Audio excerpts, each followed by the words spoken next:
Merci beaucoup.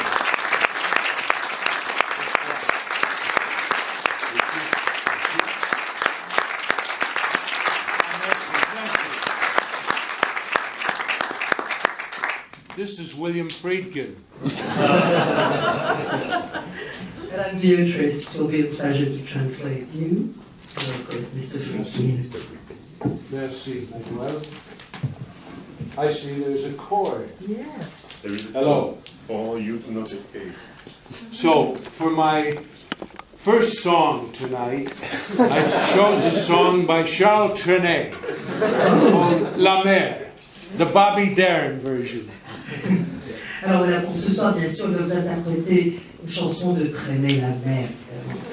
Alors, will you sit down? No. No, you want to stand up? Okay, okay. They can stand up too if they want. Yeah, that's right. If you get tired. Standing ovation just for the hell of it. No, Yes, no. yes, yes.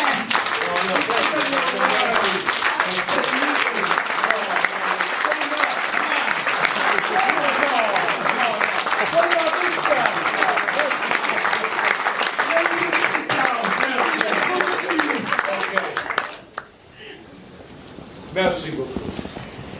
Alors, c'est vrai que you're going to stand up. That's okay. It's okay. But, well, you know, obviously the film we saw is from a beautiful French novel and a classic. But it's also, you said, your most personal film. And also the film you want to be remembered by, maybe. So, I mean, how did you make it your own and make it personal? Voilà, et bien sûr, William Friedkin a dit de ce film, évidemment adapté du culte roman, évidemment, de Georges Arnaud, que c'était en même temps son film le plus personnel. Et je voulais savoir comment, justement, il s'était approprié ce roman et en quoi c'était un film extrêmement personnel. Well, the idea, the theme of the film is something that I share with Georges Arnaud and H.G. Clouzot. I did not set out to do a remake of Clouzot's great masterpiece. In fact, I met with Monsieur Clouzot before I made the film. I told him that I thought his film was such a masterpiece that it would, for me, it was like doing a version of Hamlet. Now, there are millions of productions of Hamlet all over the world, and they're not remakes. They are new versions with a new vision. And I told him I thought that the theme of his film and Arnaud's novel was eternal. The theme was eternal. The idea that if there were four people who were strangers to each other, who didn't like one another, like most of you, you don't like each other, but if they didn't cooperate, if they did not find a way to cooperate, they would blow up. And that seemed to me then, and even more now, the situation of the world. There's nations that don't get along, that threaten each other. I think the United States has threatened almost everyone by now. But if they don't get along, they will all blow up forever. And that was, to me, the great theme of Sorcerer de la Peur. Alors voilà, en fait, c'est vrai que je trouvais bien sûr que l'idée et le thème central à la fois du roman et du film de Clouzot, eh bien, était un thème qui m'était extrêmement proche. Parce que, d'ailleurs, j'ai voulu rencontrer, évidemment, Clouzot, parce que je considère que son film est un chef-d'œuvre. Et je l'ai rencontré avant le film et je lui ai dit, voilà, votre film est un chef-d'œuvre que je ne vais pas, évidemment, faire un remake. C'est comme un peu Hamlet. Énormément, des millions de productions théâtrales ont été faites autour de Hamlet, mais à chaque fois, il ne s'agit pas de remake, mais bien entendu, de nouvelles versions, une vision originale. Et c'est ce que j'ai voulu faire avec, évidemment, ce salaire de la peur, parce que j'estimais que son thème était éternel. L'idée que 4 personnes qui sont de parfaits étrangers, qui ne s'aiment même pas d'ailleurs entre eux, doivent absolument coopérer s'ils ne veulent pas en quelque sorte exploser, eh bien je trouvais qu'à l'époque, et encore plus aujourd'hui, c'était un thème extrêmement important et contemporain. Parce que c'est un peu comme la situation dans le monde aujourd'hui, où chaque nation menace en quelque sorte une autre nation. D'ailleurs, les États-Unis, à ma connaissance, ont à peu près menacé toutes les nations qui nous entourent. Donc voilà, c'est quelque chose qui est très important, ce thème-là, qui est le thème central. Voilà, si l'on ne s'entend pas, si l'on ne coopère pas, eh bien, on va tous exploser. First, I would like to thank you all for coming tonight. I know, especially because most of you are so young, that there are many things to do every evening in Paris. Not you. This gentleman's the only one who's not young. But he used to be, right? Yeah, a long time ago. Me too. But I thank you all for being here. Do any of you follow me on the social network, on Twitter or Facebook? You do? Yeah, I do. A few of you? I'll give you my... you can find me on Twitter or Facebook, at William Friedkin. I love it. I love the social networks, and I answer many people.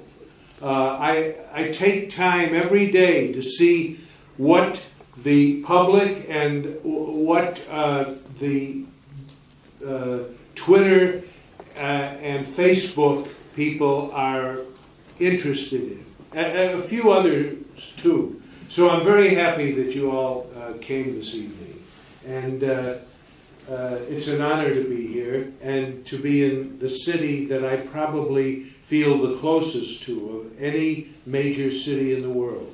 I would like to thank Manuel Shish of La Rabia Films for presenting Sorcerer as he plans to do in theaters in about a month throughout France. And all of you, as I say, for being here. Beatrice?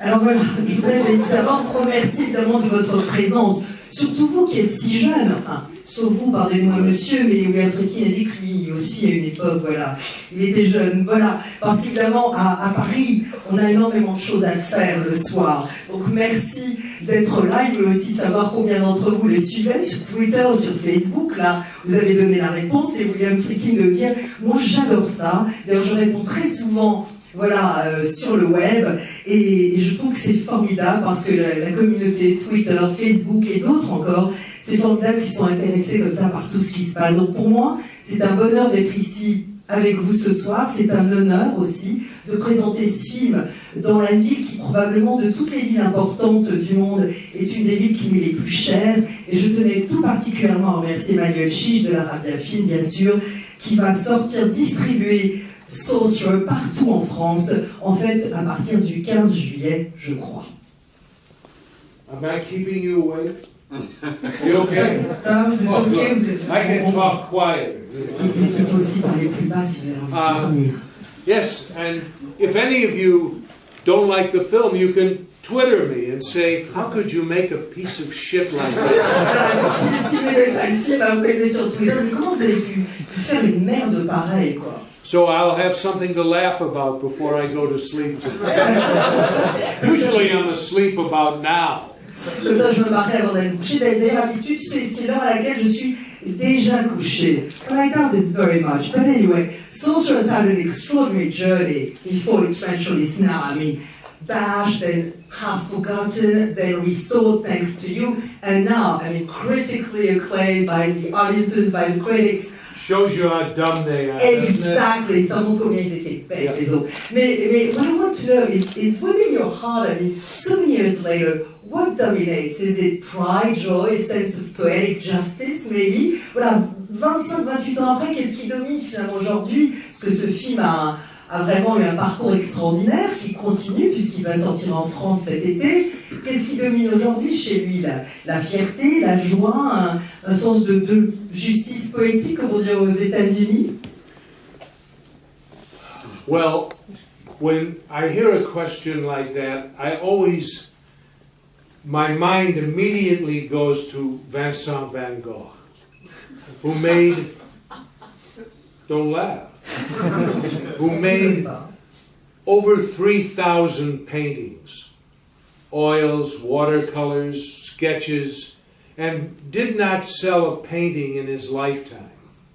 And he painted for 10 years, and his brother was a dealer. His brother was the dealer for the Impressionists, and he sold a lot of paintings by the Impressionists, but he could never sell a Van Gogh. And now, today, so many decades later, you have to be a billionaire to own a Van Gogh. And why? What is different? The paintings are the same. Is the sensibility of the people who buy these works today so radically different from the people who rejected them when Van Gogh was alive? Now, this is the last time you'll ever hear my name in the same sentence with Vincent van Gogh.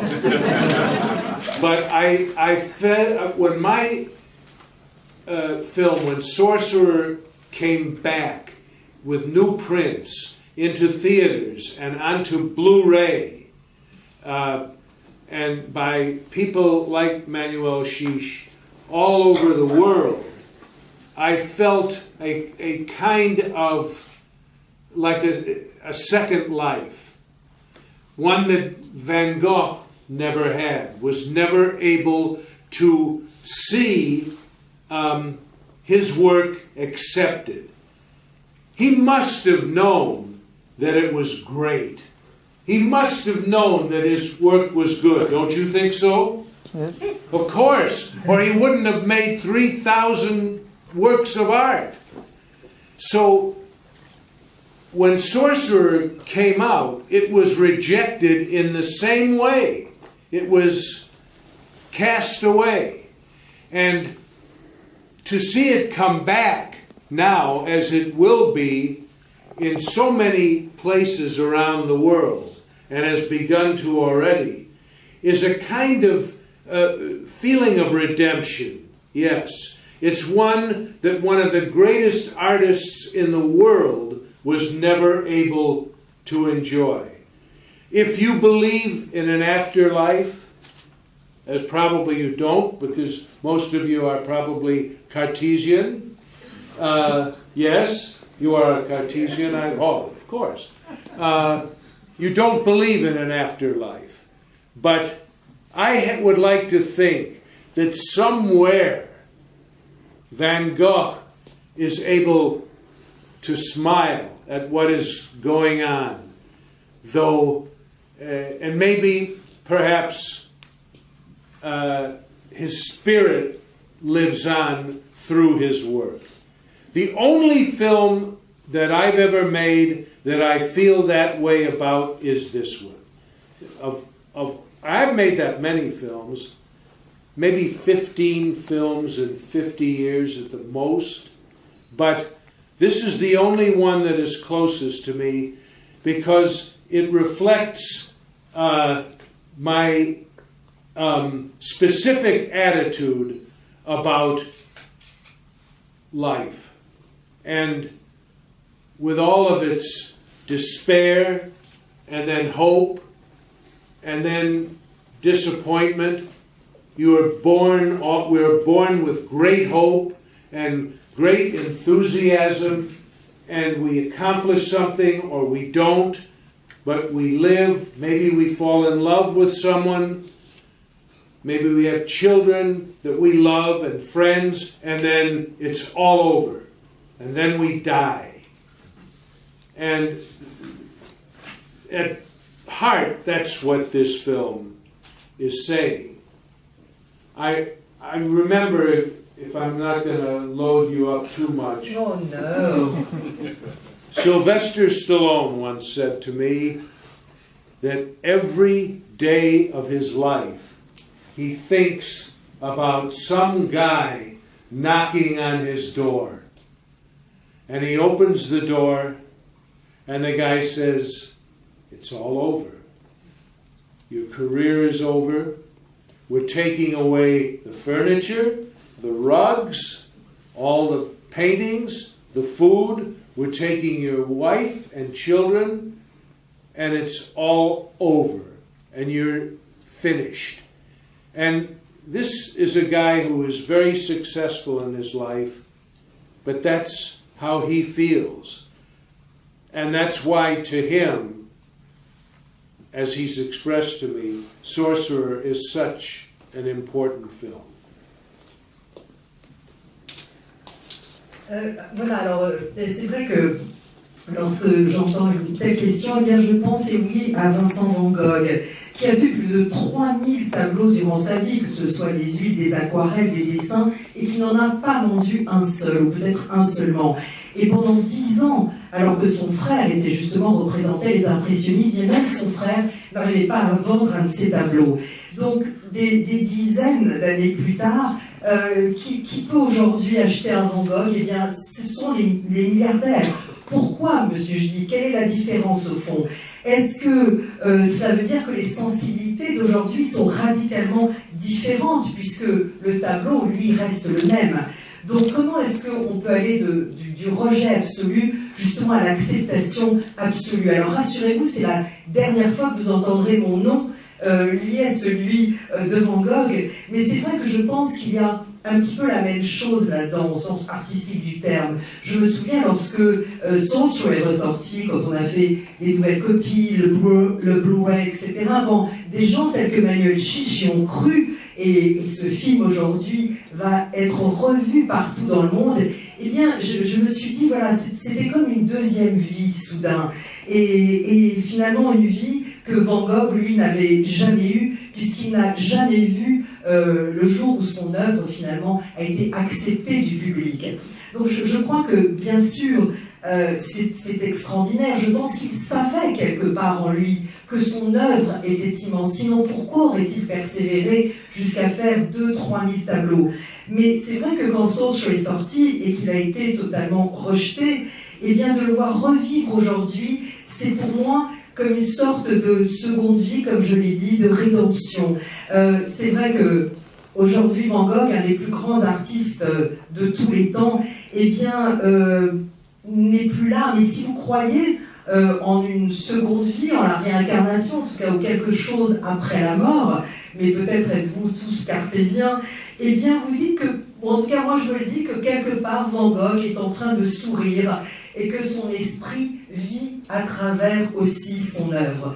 Donc, pour revenir à Sorcerer, c'est vraiment le seul film, s'il y a un film auquel je tiens et auquel je pense de cette manière, eh bien, c'est vraiment celui-ci. J'ai fait à peu près une quinzaine de films en 50 ans de carrière, mais c'est le seul dont je me sens infiniment proche, parce qu'il fait écho finalement à ma propre attitude vis-à-vis de la vie.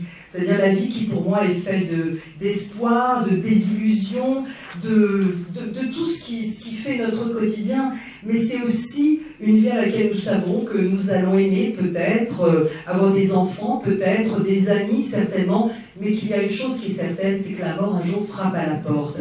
Et c'est ce dont parle ce film, la mort qui arrive. Et je voudrais citer à ce moment-là Sylvester Stallone, qui est un de mes amis, et qui m'a un jour dit, voilà, chaque jour de ma vie, je pense que quelqu'un va frapper à ma porte et dire, voilà, c'est fini, ta carrière, tes enfants, tes tapis, tes tableaux, hop, terminé, on t'enlève tout. Et cela venant de quelqu'un qui a une carrière absolument extraordinaire. Mais voilà comment, malgré le succès, voilà quelle était sa peur existentielle en quelque sorte. Et il m'a dit que pour lui, eh bien, Sorcerer évoquait tout cela. C'est à vous de parler. Question, n'hésitez pas, c'est votre moment. But I have to make my answer shorter. I now realize. That's okay. Sorry. No, it's okay. Okay. Alors, question. Bonsoir. Bonsoir, monsieur. J'ai deux questions à propos de Clouzot. La première, quand est-ce que vous avez découvert le salaire de la peur? Et deuxièmement, vous évoquiez la rencontre que vous avez faite à Paris pour la promo d'Exorciste, la soirée où vous avez rencontré Clouzot. J'aimerais bien avoir des détails sur cette soirée-là. Qu'est-ce que vous lui avez dit? Est-ce qu'il était heureux de cette idée de remake ou de nouvelle version? Comment ça s'est passé avec lui? So, first of all, I mean, you mentioned obviously Clouseau earlier. I mean, when actually did you see Clouseau's film? And also, can you tell us about when you met him and discussed Sorcerer? I mean, was he happy about it, not happy, whatever? Oh, sure. He gave a big party when I told him. He had all his friends come over, and they had funny hats, and they blew whistles, and Alors, vous l'avez compris, il était super content, quoi. Il a organisé une grosse fête avec ses copains, avec les cotillons et tout ça. Hein. I met Clouseau at his apartment in about 1974, a couple of years before I started this film. Oh, no, okay. We go from one extreme to the Oh, next. yeah. All right. Alors non, je l'ai rencontré en fait dans son appartement à peu près en 74, soit environ 2 ans avant le début du tournage du film. He was not well. He was not with great energy, and he wasn't moving briskly. He had only a couple of more years to live. Voilà, alors c'est vrai qu'à l'époque, il était souffrant, il ne se déplaçait qu'avec difficulté, et en réalité, il n'avait plus que 2 années à vivre devant lui. I explained to him what I had in mind, as I think I mentioned earlier, and he understood what I was doing. He certainly did not say, "Oh, this is wonderful," but he understood a couple of things.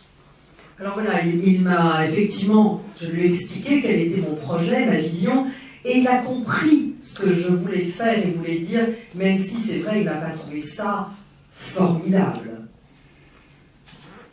He knew that his film was, when it first came out and through its entire life in America, it was a kind of a cult film. It had not been widely seen by the general public. It was in 1 or 2 little art house theaters in the big American cities. Alors c'est vrai qu'il savait que son film, lorsqu'il était sorti aux États-Unis, avait en fait été devenu un peu un film culte, tout simplement parce qu'il n'avait pas été vu par le grand public. Il était distribué dans des salles, un peu des salles d'art et essai où on projetait des films d'auteur, en plus dans des grandes villes américaines. But I told him how tremendously inspired I was by his film, and that I wanted him to have a percentage of any profits from this film, and that I would put his name on the screen, which I did. He died shortly before the film came out. He did not own or control the rights to the film. The rights were owned by Georges Arnaud, who was still alive. And Arnaud and Clouseau were not speaking to each other at the time. But I think I've tried over the years to think about how I would feel if somebody came to me and said, you know, I'd like to remake, and many people have come to me and said, I would like to remake The French Connection, or To Live and Die in LA, or one of your other films. How would I feel? Well, I would feel like a father feels who has a child, and the child is out in the world, and somebody else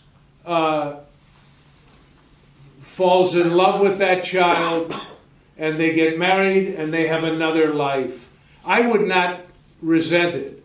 I would only hope that the film that they made was respectful of what I had done, respectful, and that it was on its own original.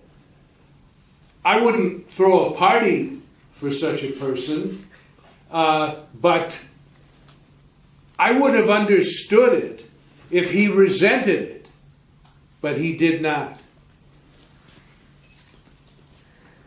Alors, en fait, c'est vrai que je lui ai dit donc combien, lorsque j'ai rencontré, combien j'avais été inspirée extraordinairement par son film et que je voulais absolument lui offrir un pourcentage des bénéfices lorsque mon film allait sortir. Je lui ai aussi dit, je lui ai promis que je mettrais son nom. Et vous avez vu qu'effectivement, le film est dédié à Clouseau. Malheureusement, il est mort avant que le film ne sorte. D'ailleurs, il n'avait pas, si je puis dire, ni les droits du film, n'avait aucun contrôle en réalité, puisque évidemment les droits appartenaient à Georges Arnaud, qui lui était toujours vivant. Et d'ailleurs, Arnaud et Clouseau, à ce moment-là, ne se parlaient plus à cette époque-là. Alors c'est vrai que durant toutes ces années, j'ai réfléchi, c'est vrai, en me disant, comment est-ce que moi, j'aurais réagi si quelqu'un était venu en voix, voilà, j'aimerais refaire. Alors bien sûr, hein, il y en a qui sont venus, en particulier avec French Connection, le Mandarin, bien sûr, et je me suis dit, comment est-ce que vraiment je me sentirais? Je crois que je me serais senti comme un père qui a un enfant qui soudain, eh bien, part dans le vaste monde et quelqu'un en tombe amoureux, ils se marient, et voilà, et une nouvelle vie est là. Donc je crois que je n'aurais pas de ressentiment à ce niveau-là. Mais en revanche, j'aimerais que le film eh bien, soit respectueux de mon travail, de mon premier film. Et aussi qu'il ait une vision et une patte originale. Bon d'accord, je ne lancerai pas des invitations pour fêter ça. Hein. Mais je comprendrais, et je crois très sincèrement que Clouseau, eh bien justement, n'a jamais eu de ressentiment vers ce que j'avais fait et qu'il avait compris. Now, for example, someone, a French filmmaker, has made what they advertise as the French side of the French Connection story. I haven't seen this film, but I think it's fine. I haven't seen it. Perhaps you have. Why are you laughing? Is that film a comedy? Are they putting me on? No. I have not seen the film, but I have no problem that someone has made it, you know? Because the French Connection is what it is. Wages of Fear is what it is. It is a masterpiece. You know, in my opinion, it will live forever. The fact that I made Sorcerer, it does not even put a scar on the reputation or the greatness of Le Salaire de la Peur. Alors voilà, c'est vrai que apparemment il y a eu une sorte de suite à The French Connection intitulée le côté français de la French Connection. Alors je ne sais pas si vous l'avez vu, moi en tout cas jamais, mais en tout cas ça ne pose pas de problème en soi, à partir du moment où quelqu'un a décidé de le faire, mais c'est vrai que moi je ne l'ai pas vu. Et alors c'est vrai que French Connection, bon, c'est un film, on n'aime pas, mais en tout cas, Le Salaire de la Peur, c'est un pur chef-d'œuvre. Et je crois qu'il sera éternel, en quelque sorte. Alors, en faisant Sorcerer, je pense que cela n'a en aucun cas entaché ou créé la moindre, si je puis dire, cicatrice sur le chef-d'œuvre absolu qu'est Le Salaire de la Peur.